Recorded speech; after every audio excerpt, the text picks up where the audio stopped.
નમસ્કાર, star India TV ન્યૂઝમાં આપનું હાર્દિક સ્વાગત છે। આપ જોઈ રહ્યા છો સ્ટાર ઇન્ડિયા ટીવી ન્યૂઝ, સત્યની વાતે સત્યની સાથે। જાલોદ નગરપાલિકા પર ભાજપની ઐતિહાસિક બિનહરીફ જીત। કોઈ પણ સભ્યોએ ફોર્મ ન ભરતા પ્રમુખ, ઉપપ્રમુખ અને કારોબારી પ્રમુખને બિનહરીફ જીત। પ્રમુખ માટેની ચૂંટણી યોજાઈ હતી, જેમાં ભારતીય જનતા પાર્ટીના મેન્ડેટ તરીકે પ્રમુખ તરીકે શ્રીમતી રેખાબેન ટપુભાઈ વસૈયા, ઉપપ્રમુખ તરીકે શ્રીમતી ભાવનાબેન મુકેશભાઈ ડામોર અને કારોબારી ચેરમેન તરીકે દિનેશકુમાર શંકરલાલભાઈ પંચાલની જાહેરાત આજે કરવામાં આવી। મેન્ડેટ જાહેર થતાં ઉમેદવારી પત્ર ભરવામાં આવ્યું અને અન્ય કોઈ ઉમેદવારી પત્ર ના ભરતા પ્રમુખ ઉપપ્રમુખ સૌ બિનહરીફ વિજેતા થયા છે, જે સૌને ભારતીય જનતા પાર્ટી વતી અભિનંદન પાઠવ્યું છે।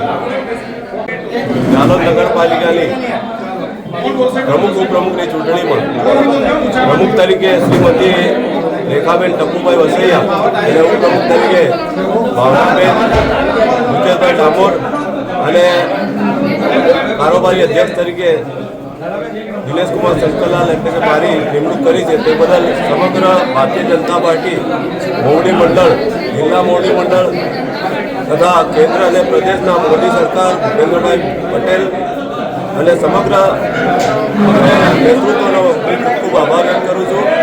વંદે માતરમ, ભારત માતા। જાલોદ નગરપાલિકામાં આજરોજ સાંજે 4 કલાકે નગરપાલિકા સભાખંડમાં ચૂંટણી અધિકારીની બદલી અધ્યક્ષતા હેઠળ ચૂંટાયેલ સભ્યો વચ્ચે પ્રમુખ ઉપપ્રમુખની ચૂંટણી માટે બેઠક યોજાઈ હતી। ભાજપ દ્વારા જાહેર કરાયેલા પ્રમુખ માટે કેતન પટેલને મેન્ડેટ લેટર આપવામાં આવ્યો હતો। તે મેન્ડેટ લેટર ચૂંટણી અધિકારીને સોંપવામાં આવેલ હતો। ચૂંટણી અધિકારી દ્વારા 28 ચૂંટાયેલ સભ્યો પાસે પ્રમુખ ઉપપ્રમુખના ફોર્મ ભરવા હોય તો તે માટે માંગવામાં આવેલ હતા, પરંતુ કોઈએ ફોર્મ ન ભરતા ભાજપ દ્વારા આપવામાં આવેલ મેન્ડેટ પ્રમાણે રેખાબેન ટપુભાઈ વસૈયા પ્રમુખ, ભાવનાબેન મુકેશભાઈ ડામોર ઉપપ્રમુખ, દિનેશભાઈ શંકરલાલ પંચાલ કારોબારી પ્રમુખ માટે સંમતિ માંગતા ઉપસ્થિત સૌ સભ્યો દ્વારા સમર્થન આપવામાં આવ્યો હતો। વસૈયા રેખાબેન ટપુભાઈ પ્રમુખ તરીકે પાર્ટીએ જવાબદારી સોંપી છે, તો હું કામનો વિકાસ કરીશ। બિનહરીફ તરીકે ચૂંટાઈ આવેલ પ્રમુખ દ્વારા સાંજે 5:15 વાગે નગરપાલિકાનો પ્રમુખ તરીકે ચાર્જ સંભાળી લીધો હતો। Star India TV news Jhalod reporter Pankajbhai Pandit, જિલ્લા દાહોદ।